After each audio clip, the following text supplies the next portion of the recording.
So I was there for 3 months, and for the first week, we kind of acclimated to everything. And there's 3 major islands. So we first got to the one with the airport on it, because not all of them have airports. A lot of boat rides. Yeah, like to and from, right? Yeah. So the island that we got to was called Santa Cruz, and that's, I think, the most like well set up. They have like, I don't know, a lot of stuff that we have here. Not a lot, but like what? Roads. Infrastructure. Okay, yeah. cool. It is a developed place. That's good to know. Yeah. It's not third world. It's like second. Yeah. Generous. So then after that first week where like the class kind of got to know each other, we took a 2-hour boat ride to the island we were actually staying on called Isabella. And we got to meet our host families for the first time. It was very nerve-wracking. And then after that, we had 5 classes, 2 weeks at a time. So we had political ecology. Then we had everything about the land, the plants, the amphibians, and the birds. And then we had marine ecology, and then we had conservation, and then geology, and all of the kind of field trips that went along with that, which were awesome. We got to snorkel a lot. The water was very cold though, because it's on the West Coast. Pacific. Yeah. West Coast represent. Now put your hands up. West Coast. And then finishing it off with geology, there wasn't much swimming. It was a lot of hiking and camping in really wet weather, which wasn't fun, but it was an experience, definitely. Yeah.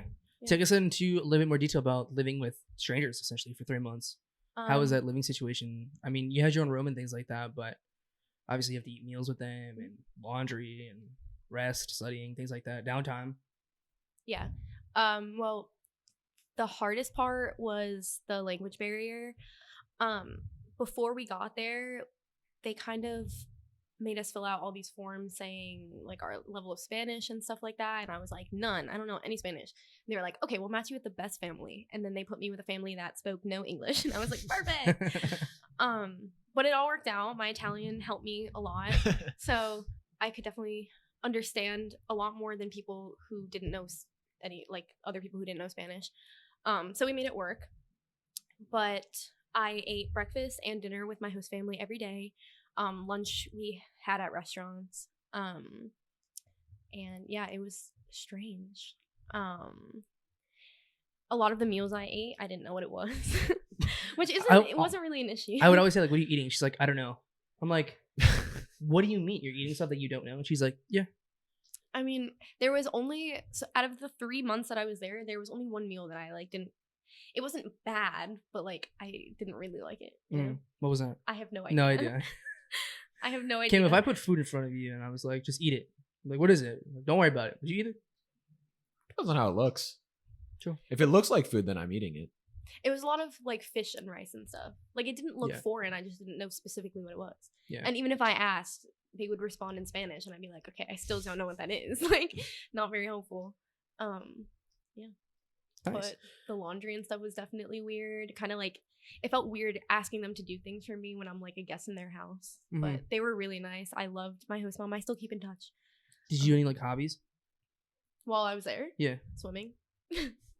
Okay, that's fair enough. What was like the city environment? Not city, but just town environment in general? Because you went out a lot. You were able to kind of like bar hop a little bit with the group. Which, by the way, how big is the group? It was 15 of us. Well, 15. So about 15 people-ish, roughly on a night, kind of moving to and from, right? So usually what was like the atmosphere as far as like the locals and things like that? We were warned about the mentality of some of the locals, especially towards tourists. They definitely tried to scare us with it because it wasn't as bad as they said it was going to be, but there was definitely a lot of catcalling, a lot of... I do that to Cam a lot. Yeah? Yeah. Well, I deserve it. I mean, look at him. Oh my god. But yeah. It was... The bar atmospheres were definitely nothing like it is here, but it was a lot of fun. It was on the beach, most of the bars. Well, it's also a small town, so everybody kind of knows each other, right? Yeah. So if I go to a bar like right now, I'm probably gonna know nobody. Yeah. Right? Unless I bring somebody with me. So I think that having that kind of atmosphere is a lot more welcoming, because you're gonna see the same faces. It's gonna be familiar people here, or there. Excuse me. A lot of the people that we saw at bars, though, were people that we wouldn't want to see. There was a group of boys that would follow us from bar to bar, which was, I mean, no one ever tried to like talk to us, which was nice because we were warned about them specifically from other locals. But they were always there and they always knew where we were. Yeah.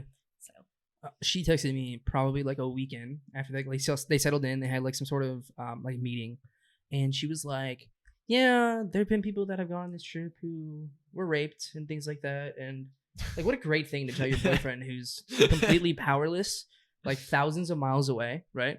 I would have to take a plane and then another plane and then a boat, right? It would have been worth it though. So you got me over here. I'm like, oh shit, like I don't leave a room.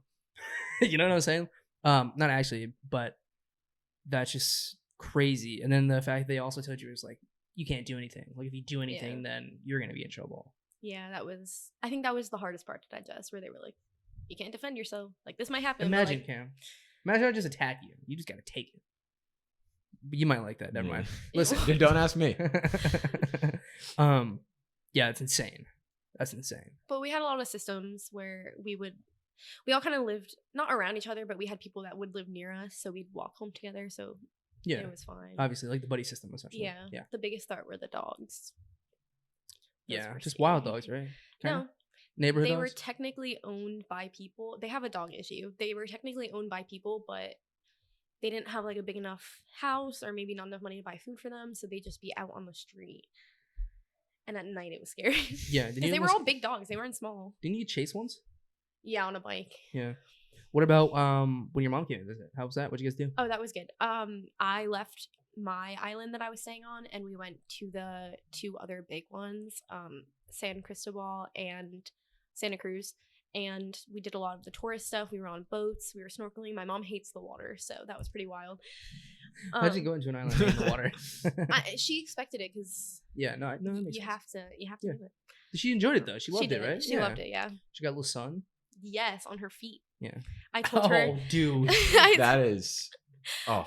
I told her to bring long pants and long sleeves because she cannot handle the sun. And the one thing that was exposed were her feet, and she got absolutely burned.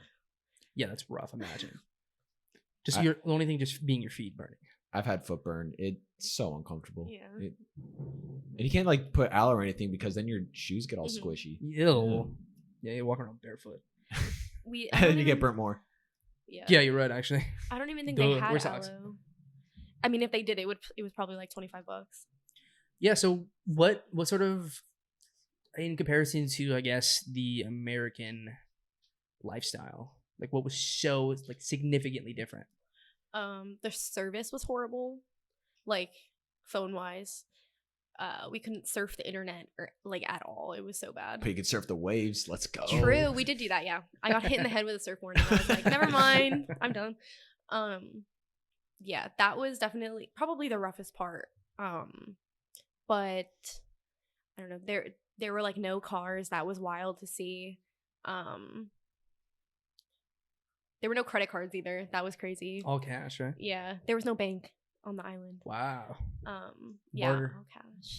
Because they don't have, like, you need the cell service to pay with your credit card. So we had to come with all the cash we were going to use, which was kind of weird to travel with.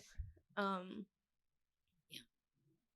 The only experience that I've had, like, similar to that is Nicaragua. But in no way, shape, or form was it as, I guess you could say, free. Whereas, like, she could just, like, wake up in the morning and go do, like, obviously, if you didn't have class, right? So on a weekend, you could just go do whatever you want. If you want to sleep in, whatever. Nicaragua was, like, very, where did you go? Guatemala? Yeah.